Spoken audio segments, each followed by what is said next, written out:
Welcome, everybody. Hi. Hi. How are you all doing? Oh, excited.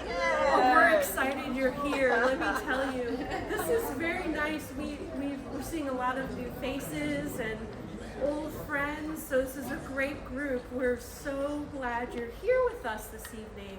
I'm Christine Rank-Carter. I'm the Executive Director of the Leepa Rattner Museum of Art.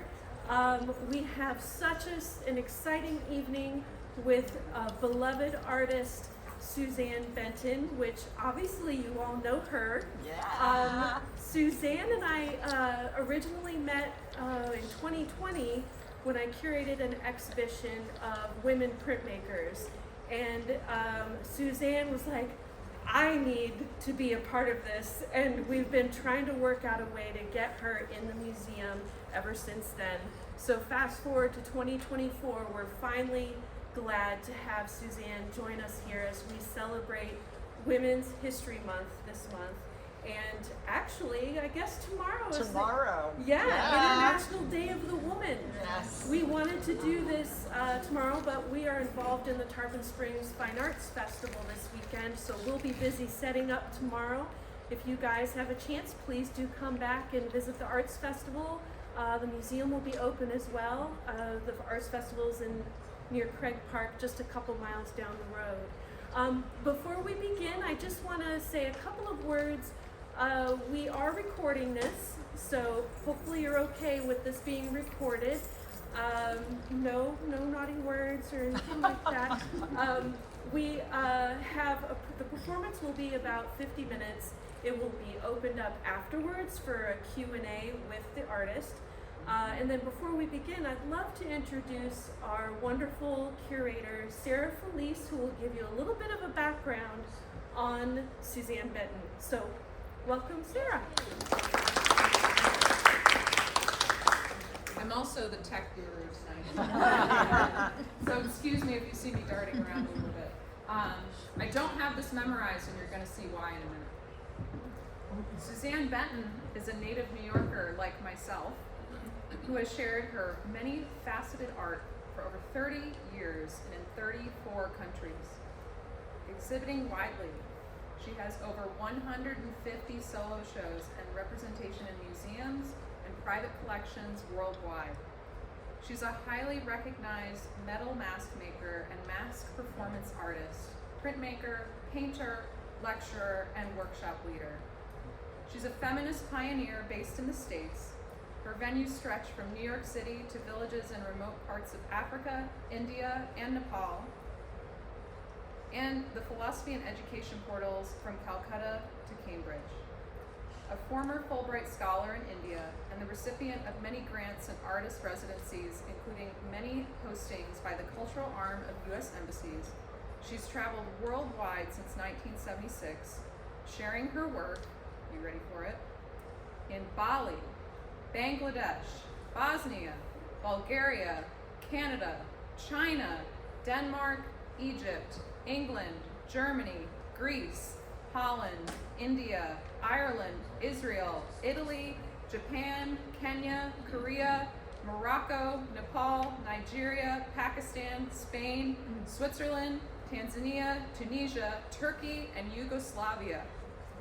Author of The Art of Welded Sculpture and numerous articles, she's listed in Who's Who in America, Who's Who in American Art, Who's Who in the World, and Feminists Who Changed America from 1963 to 1975. Welcome, Suzanne Benton.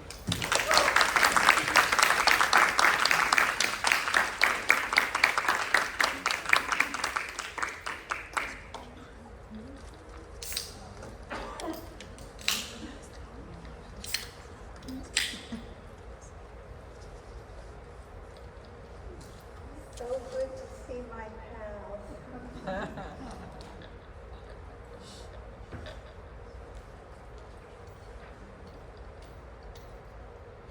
This is not a traditional performance. I'm going to be talking and performing. And because you can see I'm a white-haired lady, I'm asking you to help my voice, so that we sound together to be sure that I'll be able to tell you all these stories. So let's start with ah.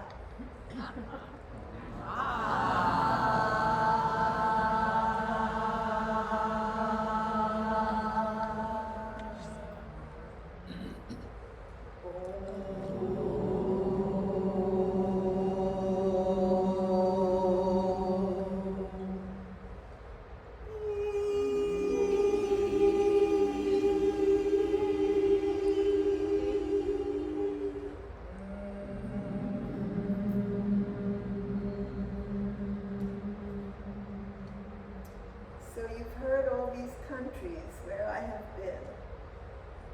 And I went seeking stories of women.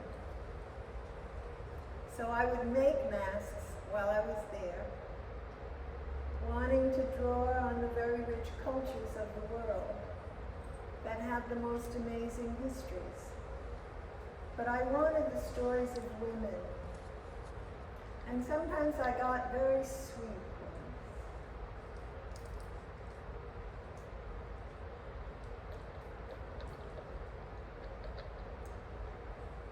When I was a little Indian child, I hadn't known that people age until my parents left me with an old woman to watch me. I looked at her face. I was in awe. She was so kind. She let me touch her if I wouldn't poke her eyes. She was so kind.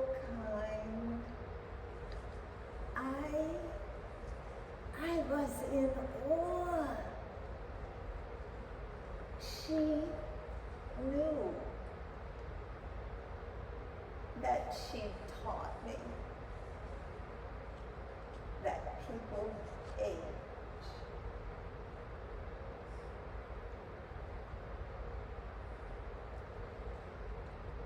And then people tell me stories they want me to share with you. They want me to tell. And some are very old. And some you may think, well, we don't have those stories anymore. But we do.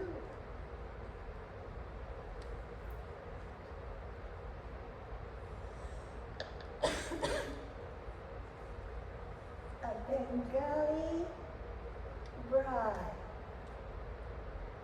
It is her wedding day. She's wearing a dress. It is so beautiful. She has never worn it before. At her wedding, she wears a veil, says nothing. Afterwards, she goes to the home of her husband's parents. She has never seen them before. She has never seen her husband before. They look at her. She looks at them.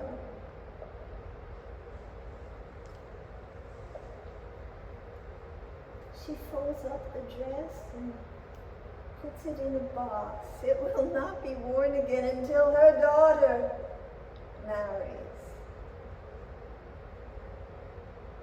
And she begins her life with these people as their servant.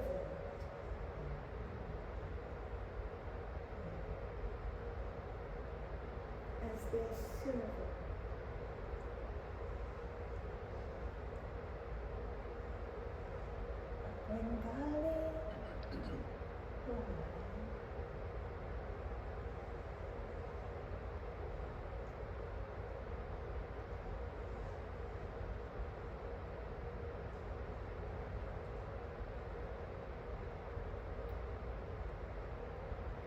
once told this story in Denmark at a conference, and a man from Sri Lanka said, "You have no right to tell that story."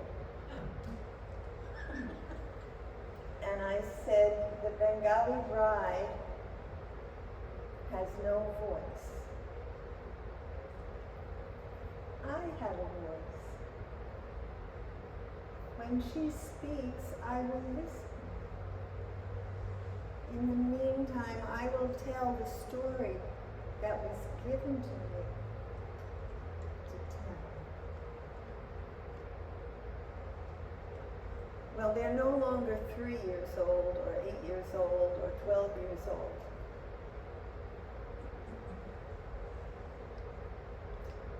Sometimes they do meet the parents and the husband.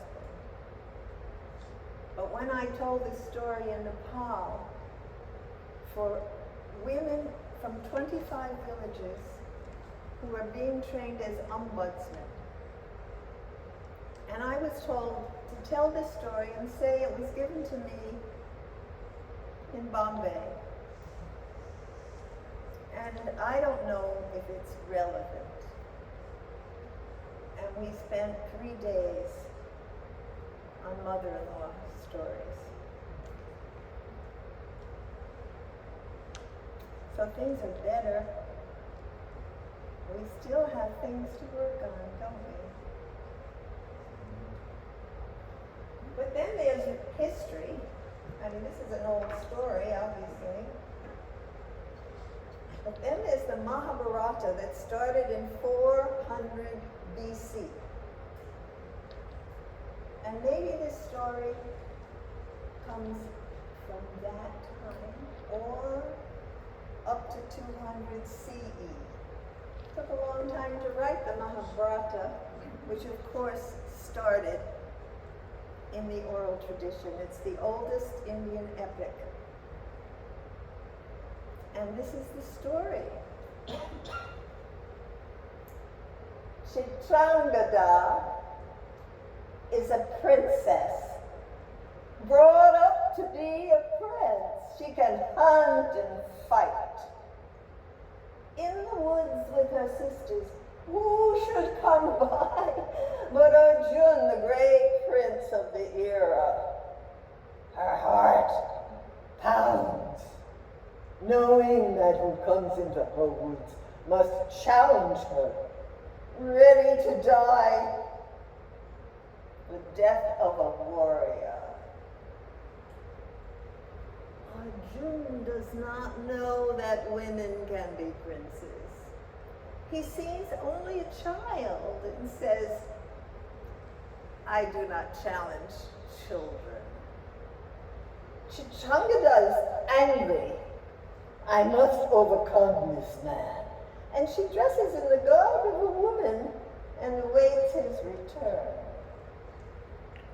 When Arjun returns, he says, "I have forsworn all of that." Chitrangada is angry. She goes to the god of love and asks for a boon of 1 year to be made the most beautiful of women.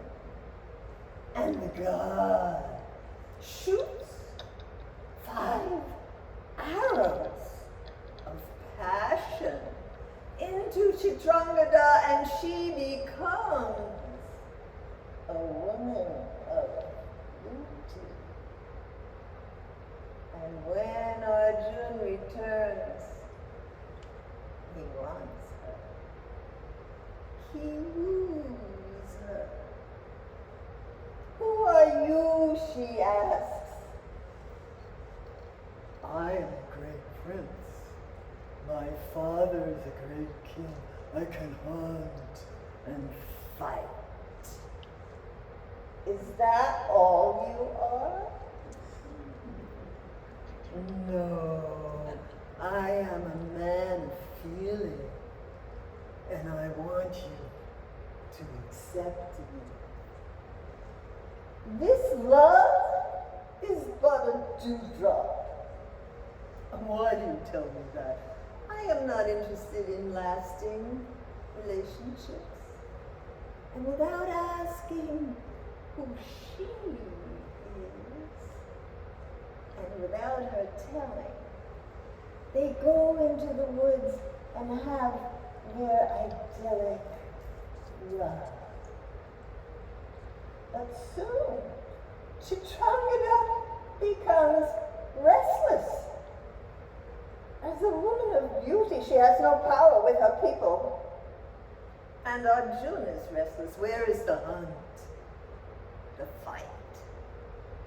Chitrangada goes back to the god of love. I want to be the woman I truly am.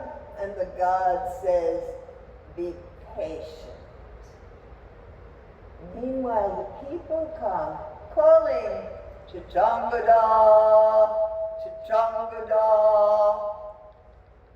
Arjuna runs to the rescue, but the people will have none of Arjuna. No, only Chitrangada can save us. She is our king, our queen. She is both beautiful and powerful. I must meet this woman. Back at the site of their love, he asks, who is Chitrangada?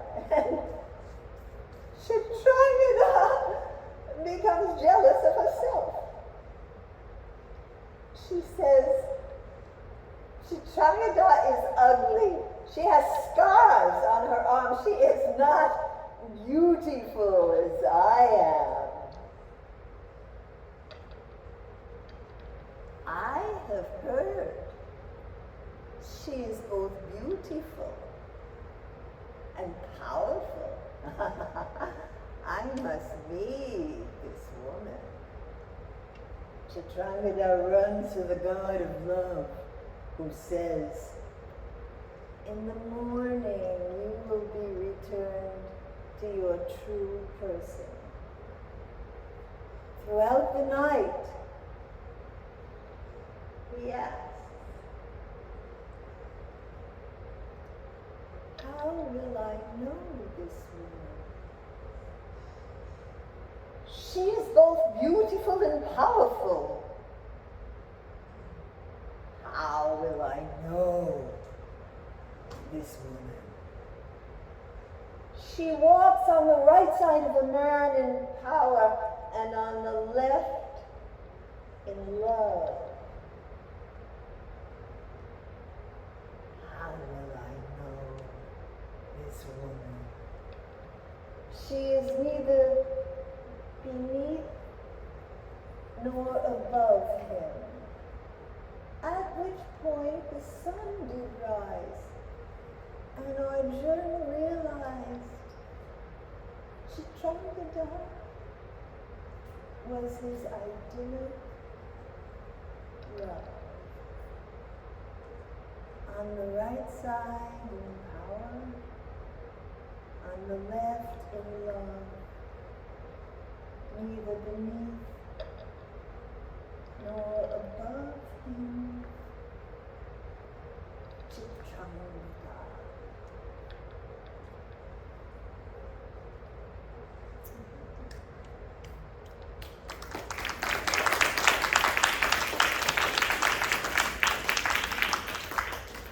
This is my third or fourth Chitrangada Mass. I did it in 1995, and I brought it from in Bangladesh. And I brought it to Calcutta, where I gave an event. And my dear friend, Shefali Moitra, who told me the story to begin with in 1977, said, Suzanne, we think you finally know you've come up with a real Chitrangada.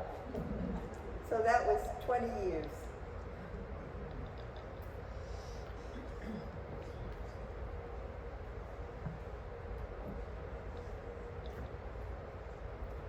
So this mask has two sides and two stories.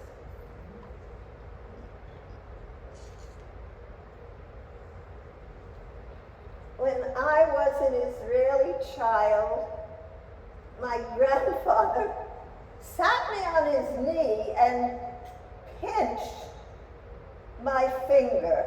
It hurt. And I cried out, and my grandfather laughed. I got older. He sat next to me. He took my hand. He pinched my finger. It didn't hurt. But I'd cry out so my grandfather would laugh. Then grandfather grew very old. I went to see him. He could barely see. I sat by him. I took his hand.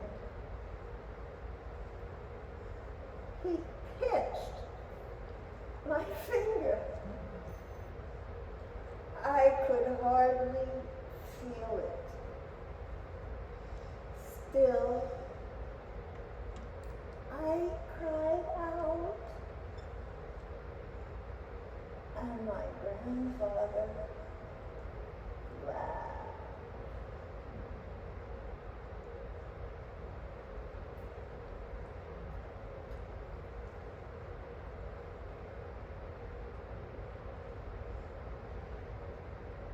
So we know there's the Mahabharata, and then there's also scripture, the Bible. And I looked through the stories of women there. I wanted to know what it was like for Sarah when Abraham took Isaac to sacrifice. I wanted to know. I had to think a lot.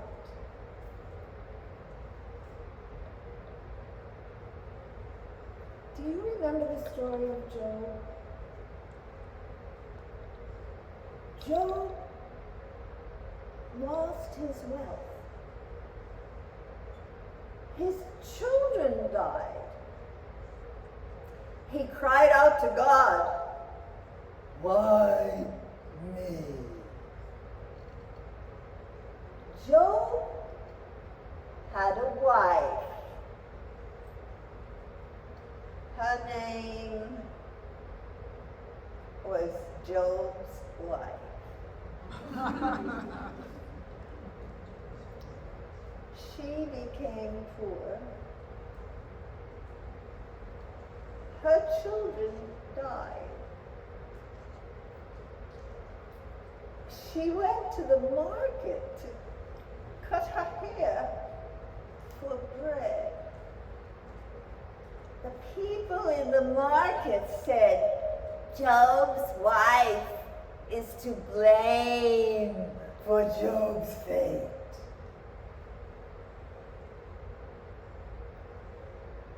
When Job saw what had happened to her, he sent her away. Job's wife left, remembering nights of softness, children dancing. Was there charity for Job's wife? They say she returned and lay at the feet of Job. Job's wife lay at the feet of Job, and she died there. Job's wife died at the feet of Job. Job married a new woman. His wealth returned. He had children, more children. Yes, he married a new woman.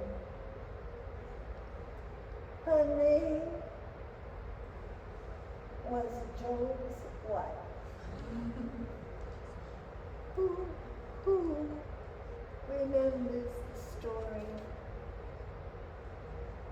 Job's wife.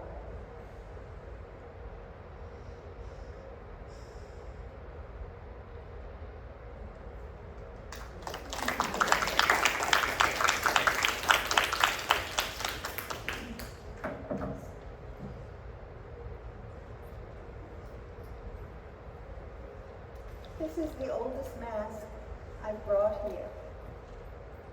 I made it in 1978. It's painted. I stopped painting the masks because every time they'd come back from the show, they chipped, and I had to paint them again. But this one has lasted because I haven't needed to tell the story since 1968. I'd already joined NOW when it formed in 1966 and started giving talks on women's liberation. But after a while, I got tired of those talks because people asked the same questions and they didn't really want to deal with the issues. And I thought, I have to tell a story. I haven't needed to tell it for 50 years, and you'll know why.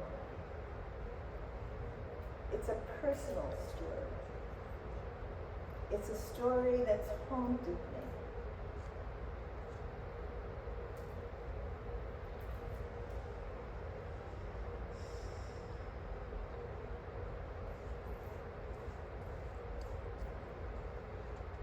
Mary Adeline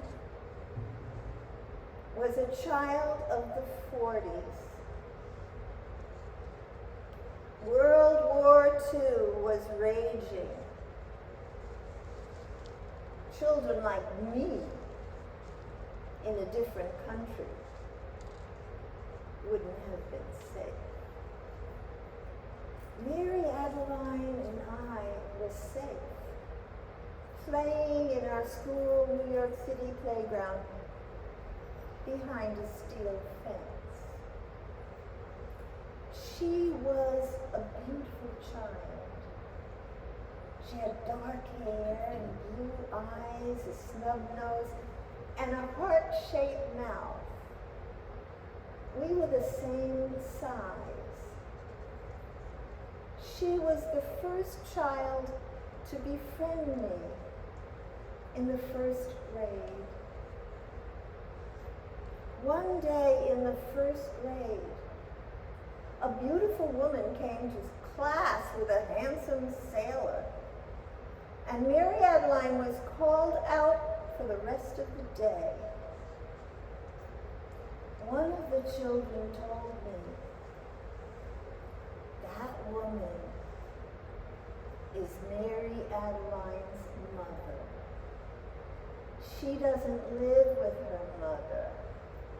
She lives with her grandparents. Mary Adeline, I was told, is a bastard. She gets C's in conduct.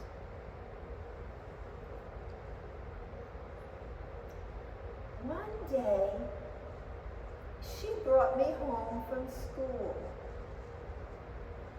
She had a key. She unlocked the apartment door, and inside it was dark. We went into the kitchen. Her grandmother was there. She lifted her head and saw me surprised. And I realized that Mary Adeline hardly ever brought a friend home from school.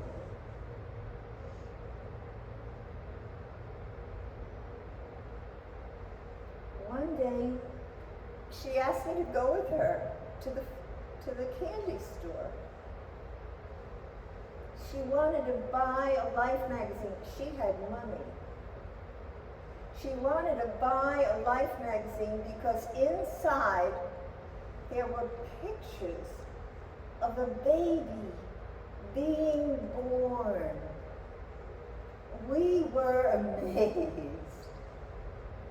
Mary Adeline identified with the mother.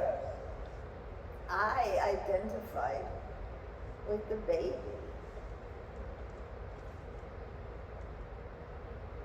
In the 6th grade, the boys came to school one day very excited.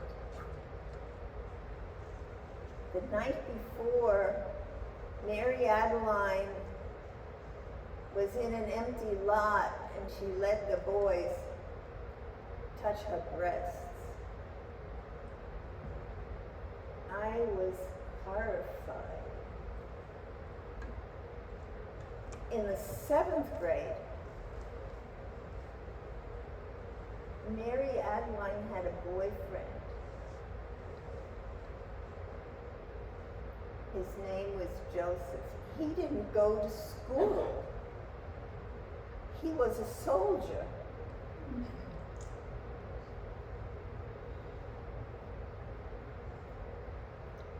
He wanted to sleep with Mary Adeline. She said she would sleep with him on New Year's Eve. They went into the home where her friend Elizabeth was babysitting, and they went into the bedroom of the husband and wife. I was told. 15 minutes later, she came out crying.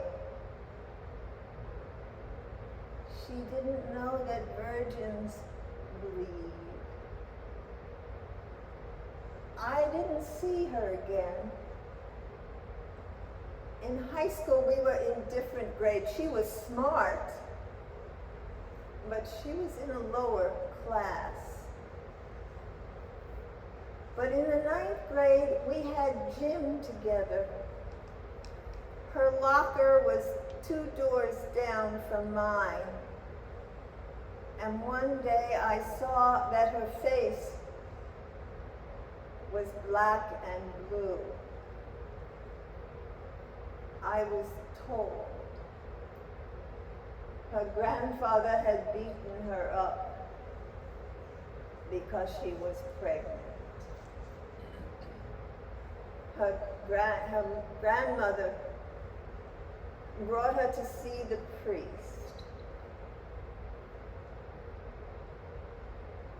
The priest said, Mary Adeline had sinned. She had to marry Joseph and have his baby. Mary Adeline left school. She had her baby in the winter and then got a job in the 5 and 10.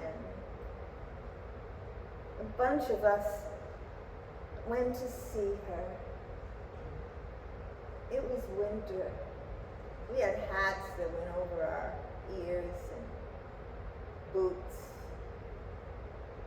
We had warm coats. We had mittens. We went inside the 5 and 10, and Mary Adeline was wearing a dress her grandmother would wear. Her body had changed. When she smiled at us, I saw she had an empty tooth. We were 15 years old. I thought, how glad I am to still be a girl. The last I heard about Mary Adeline was that she'd run away and left her baby boy, with her grandparents, his great-grandparents. But ever after, I have to tell you, worried about Mary Adeline. What kind of a life could she have ever again? I worried about her, especially when I raised my own children. Mary Adeline, what kind of a life? That beautiful child, what kind of a life? How many Mary Adelines have there been? How many more will there be now?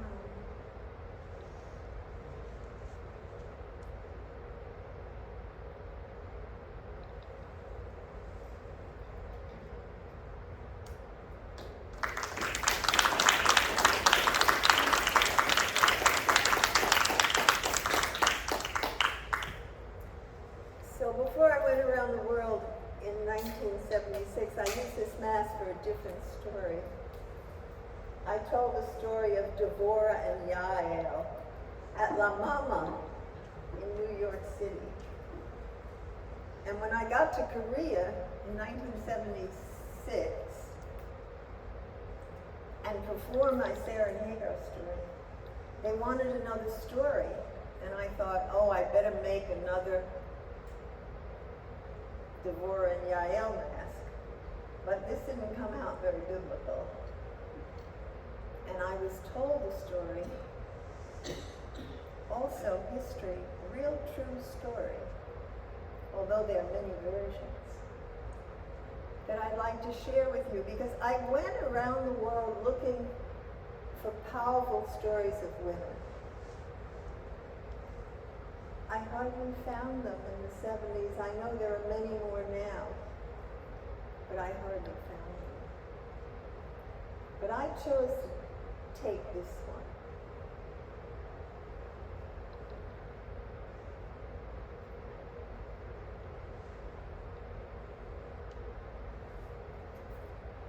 Nonghae is a Korean gisang.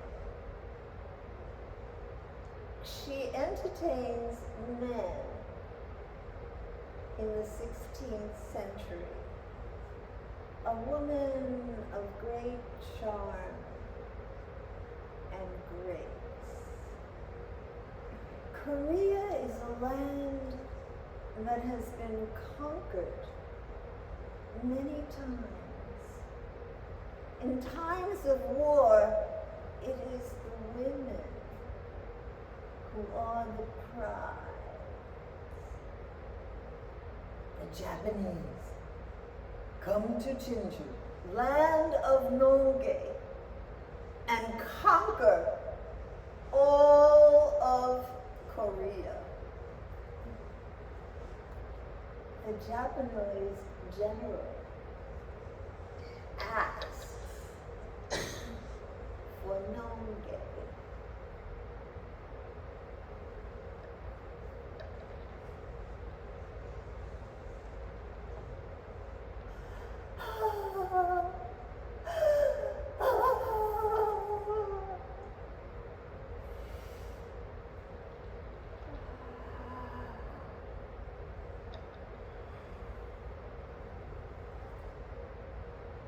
She agrees to meet the general, brings him on a picnic to a beautiful site overlooking a great chasm. The general becomes drunk.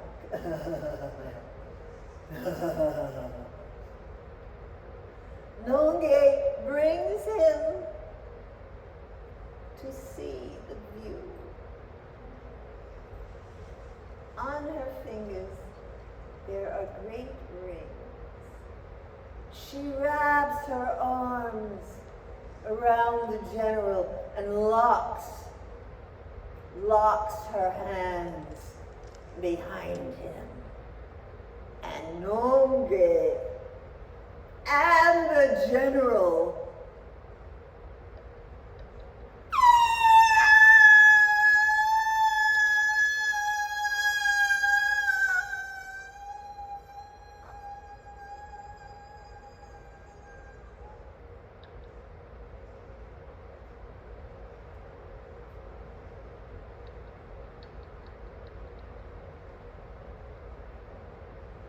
She is a martyr in a land of martyrs. The Japanese left Korea the next day. No gay.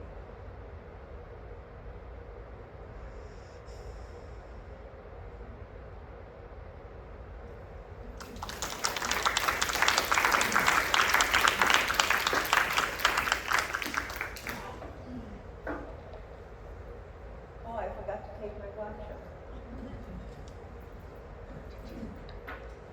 You're supposed to be timeless when you get on the stage.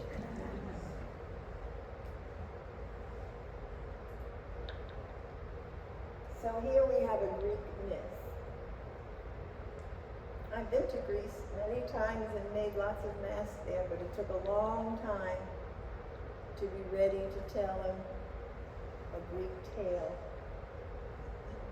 And so the one I chose is probably the oldest that they have.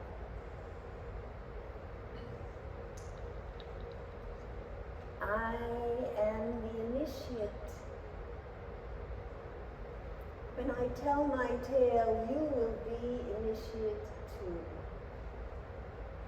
I'm going to tell you a tale that is hundreds and thousands of years old. In the beginning there was Demeter. And Demeter gave wheat to the world, all the growing things, so that human beings could live.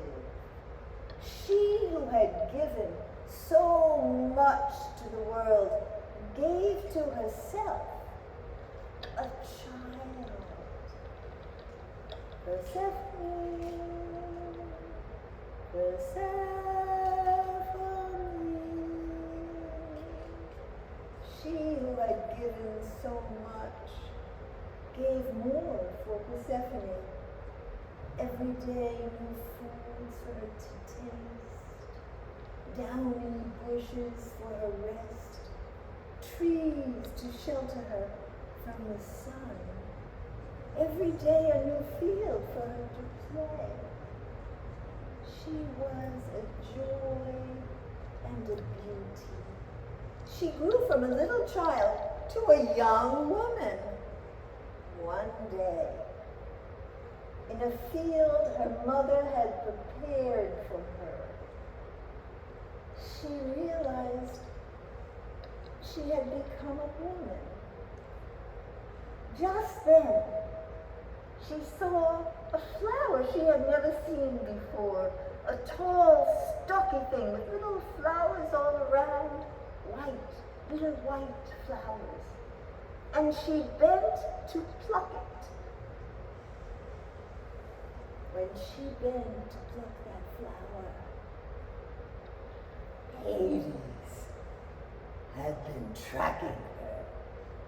He could feel warmth beneath her feet. Light came down where she tread, and he wanted her. And when she bent to pluck that flower, he opened the earth.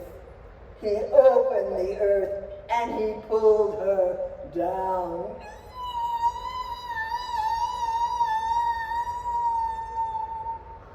Demeter heard the cry of Persephone, and she ran around the whole earth, calling, Persephone, Persephone, where are you?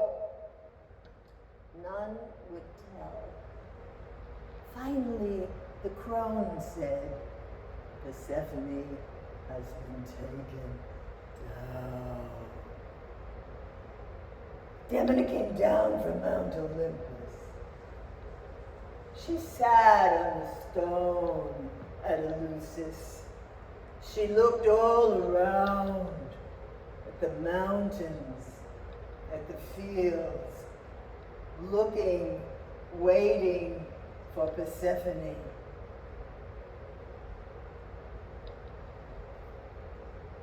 Persephone did not come.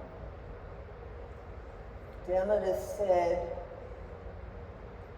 I will give the earth what I have. I have emptiness. Nothing will grow on earth until my daughter returns to me. And the earth grew cold. Seeds split. And when the rains came, the earth would not drink. And the gods, even the gods, were afraid. Hades had pulled her down. Mine, he said, my feather bird, mine. No, she cried, mine. No, she cried, mine, mine, mine. Finally, Persephone slept. Finally, Hades slept. And when he woke, he said, my arms are tired. This feather has some weight.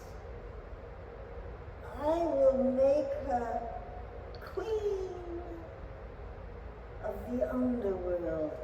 The dead shall sleep around her feet for comfort. She learned where the dead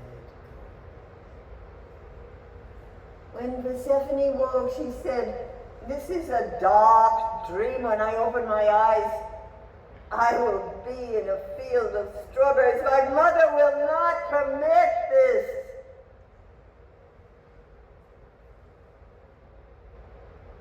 And then she wilted. Like the flower she brought down with her. She wept in Hades' kingdom. She wept in Hades' kingdom.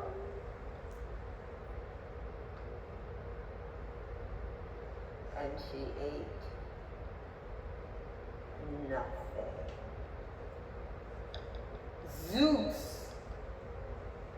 some say the father of Hades, of Persephone, the brother of Hades, he called his son, Hermes, to go into the dark place and return her to her mother. He said, she has eaten nothing. She must be returned.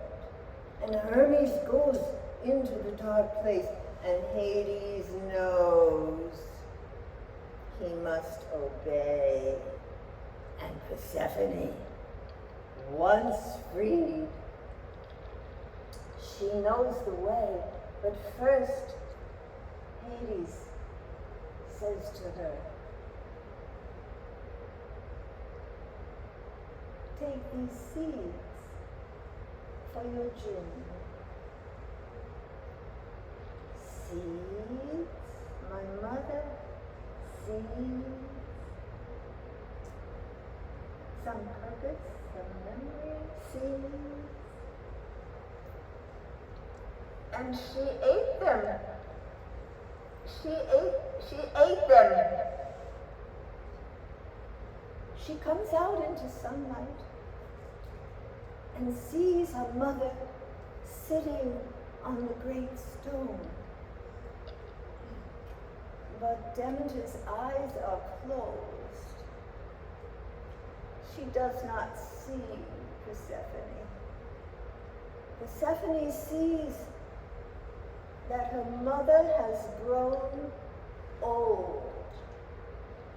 Her hair is white. Her face is wrinkled. Persephone is the woman now. Demeter does not see her. But when Persephone touches her mother's arm, her mother knows that Persephone has returned to her. They laugh. They sing. Soon they are dancing in a field of flowers. Demeter says, Persephone, tell me everything.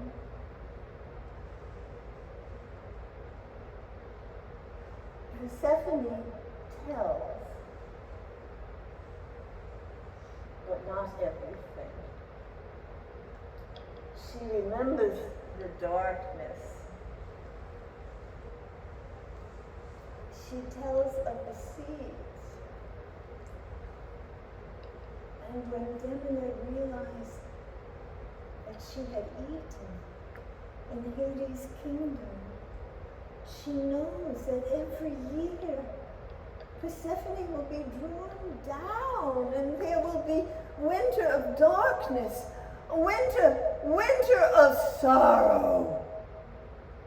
And Demeter knows that every year she will return, for she is spring, and flowers will spring from her feet, and joy and love will return always. Always. Persephone, Persephone, Persephone.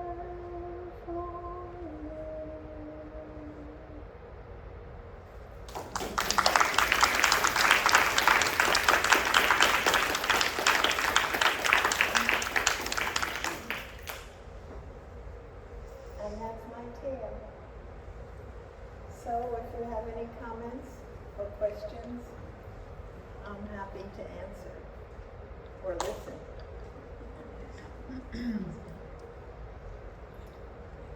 Don't tell me you're silent. Thank you for such a wonderful performance. I just wanted to tell you that before you leave the museum, you should see a portrait of Joe that Oh. Abraham Rattner painted in the gallery here. Oh, wonderful, thank you. I hope everybody takes a look. So did you ever think about Job's wife? So that's how embedded it is, you see. And Carol. Well, it was marvelous, as always. And all your stories are marvelous. And not just your dramatic ones, but your life ones. And so I invite you now, if you will, share one more thing about some of the women you met on your trips. Not just the stories they told, but some of those moments that really you've brought with you. You know, I made special friends everywhere. There were a lot. Well, I want to talk about Shefali Moitra. She's the one who gave me the Chitrangada story. I traveled with my daughter that year, 1976, 77, the whole year, 14 countries. I had studios in 5 countries, and I performed everywhere, made masks, blah, blah. And we were in Lucknow at Isabella Thoburn College. My studio was in a classroom, and the students would sometimes come to look at this preacher, you know, who could make masks. But I gave an event to the Y women. And Shefali was in the audience and decided to befriend us. And so we spent time with her. She was a young philosophy professor. She had been engaged and she lost her fiance to an overwhelming infection that would not have killed him had he had antibiotics. And she never married. He had a brother who was a doctor, and I would say that she had some kind of important relationship with him, but she never married, which would have been the common thing to do. And I do believe that I made her feminist. And quite a feminist she became. So we kept up in correspondence, and she had come to the States when I was giving an event in Georgia, and she was there, so I actually saw her. And then I broke my ankle, and I was, you know, laying down, and I get a phone call from her. She was in the States, and we talked, and I said, Shefali, Indian images are coming into my art. There must be a reason. I probably need to go back to India. And she said, would you come to Calcutta? She was in Calcutta at Jadavpur University in the philosophy department. And I said, if you're there, I'll come to Calcutta. And she said, well, you know, we can ask people for a Fulbright. And I thought, oh, that'll be good. And oh boy, I worked on that proposal. And if anybody knows Arlene Raven, who is a wonderful art historian, feminist, she helped me with my bio because I didn't have it in the right academic form that they would have wanted. So I spent a long time on that. But I didn't know if I was going to get it, and I was determined to travel. So I got another grant to go to Tanzania and Kenya, and went to go to Ireland, and I don't know. I mean, intense need there. And I got the Fulbright. And when I got there, she said to me, we didn't think you were going to get it. But these were the important words. We waived the usual requirements because it wasn't for art, it was for women's studies. And I wasn't a PhD. Years later, I was doing something at Oberlin, and they needed me to fill out something or other, and I needed to prove who I was. And all I had at the time was my Fulbright life membership. I said, you can call up and find out.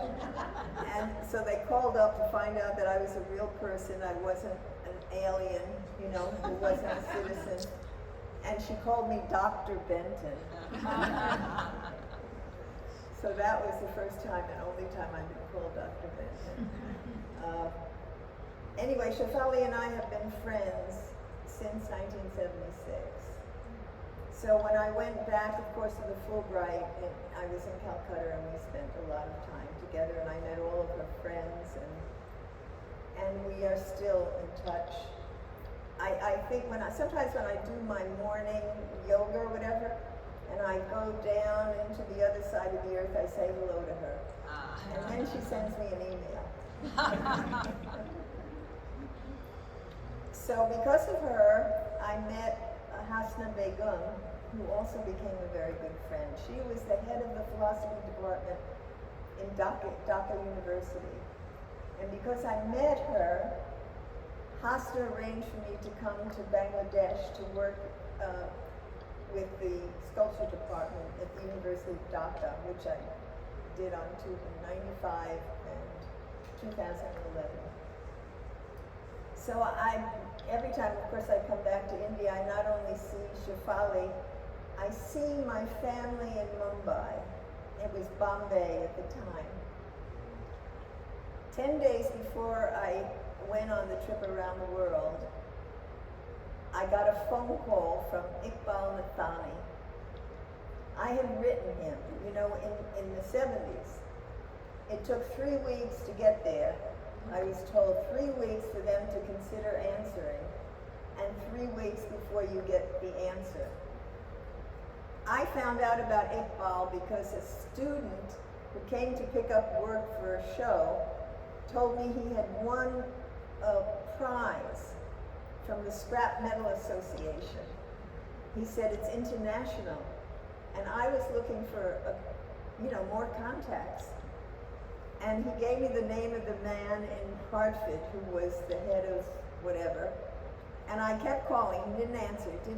I kept calling, so be persistent. And he finally said, "What do you want?"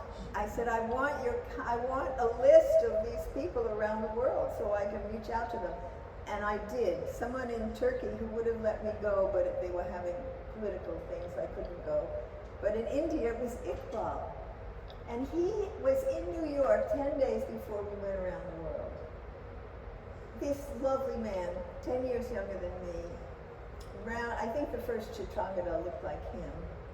Beautiful, beautiful, handsome man, smiling, full of whimsy and kindness. He said, "Come and stay as long as you like." I said, I'll come for 10 days. But then we got to Cochin. No, not Cochin. We got to a place that has a new name, and so I can't remember the name. It's in the south, opposite, on the other side, near Bangalore. And I was supposed to be hosted by this college, and they did not know what to do with me at all. I mean, even when I got to Lucknow, at first they didn't know what to do with me, but they figured it out, and they were wonderful. But not in this, wherever we were. I mean, we spent time and we did see some interesting things. Cholamangala is an artist village, and it was just starting, and now it's a real tourist thing, was there.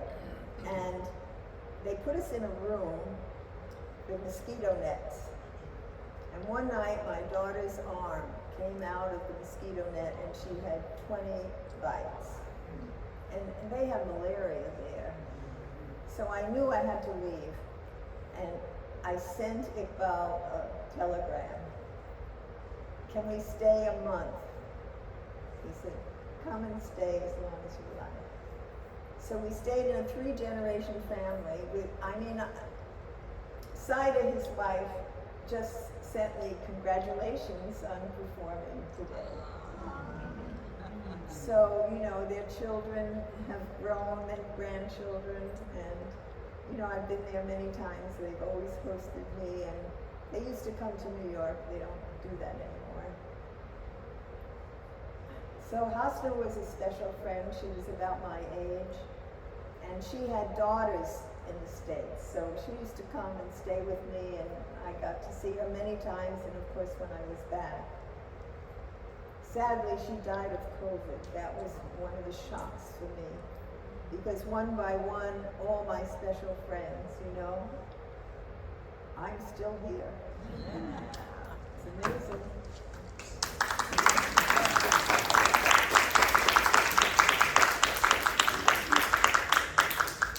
Yes. Suzanne, I was very, very interested in the final story when you said you had to resurrect it after 50 years. And so I'm curious. 50 years. Right, 50 years. And so I'm curious as to, in light of everything that's been happening, say over the last 10 years, have you created some new stories to address some of these issues? It's very interesting because I actually brought another mask with me. And I thought it was too hard. I didn't want to load you down because we have so much darkness in our lives. Let's see if I remember, because I wasn't studying it. But with the Women's March, which I'm very happy to tell you I founded in St. Petersburg.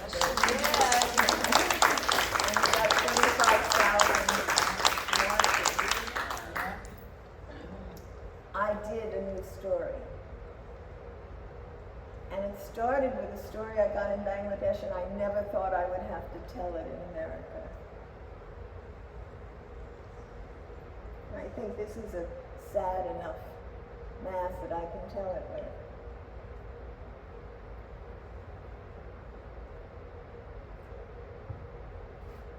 I have given my life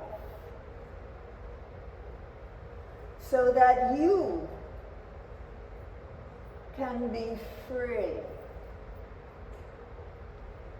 What have you done with this freedom? Are you afraid? Now that you know it can be taken, lost, forgotten, are you afraid? I have come to you to give you courage.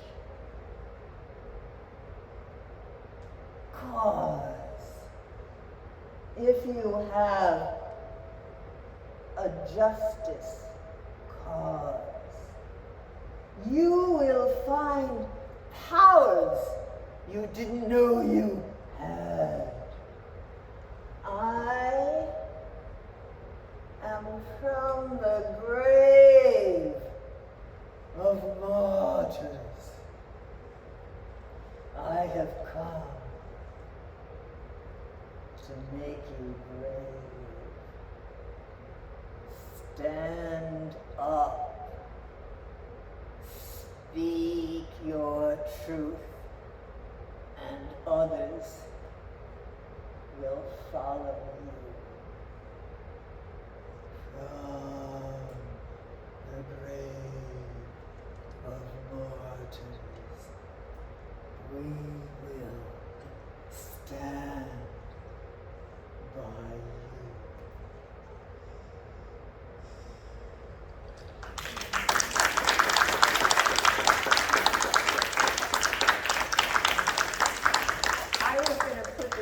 Down, if somebody asked me a question, I would have told the story. But when I told the Bengali bride, and Sarah said, "Oh, that's spooky,"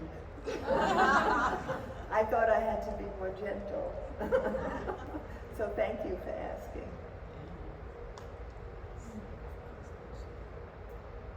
So many, those people that became my friends. I was just telling Anne Martin, I just had this little epiphany. You get them when you're older. When you wake up in the morning, you have these memories that you have no idea where they came from. I was freed in high school to not pay any attention to cliques or the ridiculous things that high school kids do. Because I had piano lessons twice a week. I had dancing lessons once a week. My mother sent me to Brooklyn to get my teeth straightened, and I went to a chiropractor, also in Brooklyn from Queens. She wanted to get rid of me. So it was supposed to help me with my allergies. So I never hung out. Once I went to the diner where everybody went, and it just seemed like the stupidest thing in the world to me. And I fell in love with art, So instead of dealing with who liked who and who didn't like who and who was pretty and who was ugly. But I'll tell you, one of the reasons I work with the mass, if you're thinking 1960s, that women still wore white cotton gloves in the summer and hats.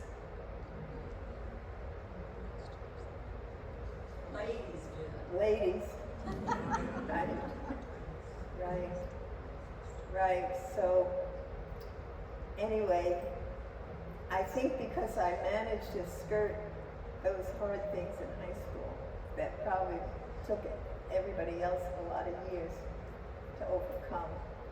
When the women's movement came, I tell you, I was there before Gloria Steinem. She came because we said we only wanted women reporters. Of course, we converted them when they came to our events. And she, of course, has certainly taken up the mantle. Yeah. Any more questions? Yeah? How did you come up with your concept to perform with your masks and create your art? And when did that happen? Obviously, when you were young, but Okay, well, I was a painter from college for about 8 years. But I had wanted to be a sculptor, but I was pregnant often enough, and we moved a lot, so it didn't seem to work. But when we got to Ridgefield, Connecticut, there was an art school in New Canaan, and I went and learned how to weld. I didn't know anything about making masks, but I became a feminist, like right away. And so I went to many, what we had at the time, we called them consciousness raising, where there were groups of 8 or 10 and we talked on a subject. And I went to one in Spanish Harlem, and there were women there. I was exposed to the most amazing women from that activism. There were women there who were married to, people who were columnists for the New York Times, for New Yorker, for anything you could imagine, Vanity Fair. And they were pretty sharp, and I learned a lot about their difficult husbands too. We all had difficult husbands. The reason we had difficult husbands is because they were allowed to be difficult. And we worked on it. So getting a divorce was the most popular thing I'd ever done in my life, at the right time. But they were talking in the circle, everybody gets a chance to talk, and this woman said, I had already been making masks, but I hadn't even thought to perform with them. The reason I made a mask is that what is now the American Craft Museum was the Museum of Contemporary Crafts. And they had a show on sound, and I had made a chime and a bell, and they accepted it. And when I went into the building, I could hear my bell.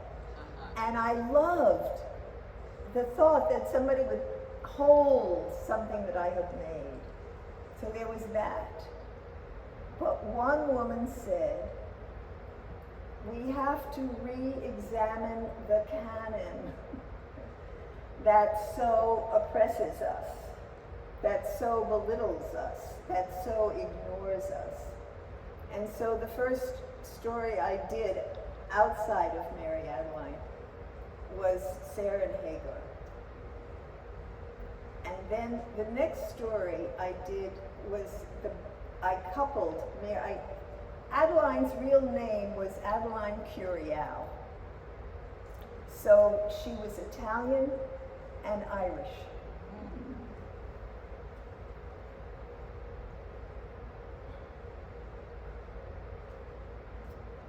I changed her name to Mary Adeline because I got a commission to perform at the Lake Avenue Baptist Church in Rochester, New York. The minister called me up and he said, we'd like a story about Mary. I said, you're not going to like my story. He said, we respect the integrity of the artist. And they had Saul Alinsky. I don't know if you know, Saul Alinsky was a labor organizer, someone I admired, so you could see where I am. And I thought, okay, you're going to get integrity. So I took the Mary Adeline story and birth story. I had this magnificent body mask that had a baby inside, which is now, if you go to Harvard, it's in the Divinity School Library. So as far as they're concerned, it's Mary, it's not me. And I told my friend Lolly Hirsch, we were a very tight feminist group. She was doing she had a magazine called The Witch's Os. And she brought about 5 women together to talk about their birth stories.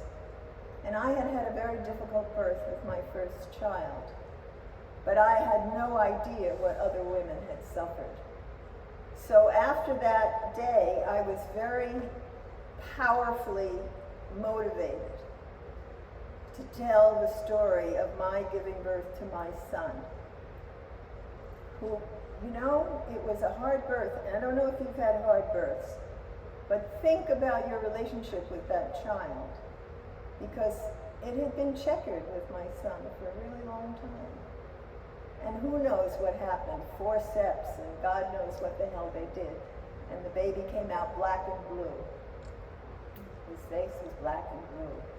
So I told that story, what it was like to give birth to my son, to a congregation that had some forward-thinking people and some not forward-thinking people. And the not forward-thinking people were on the board.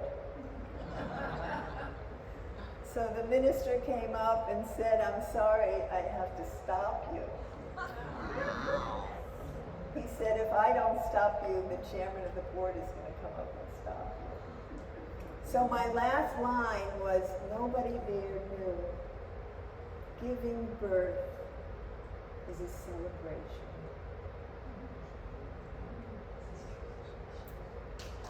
Oh, that was the story.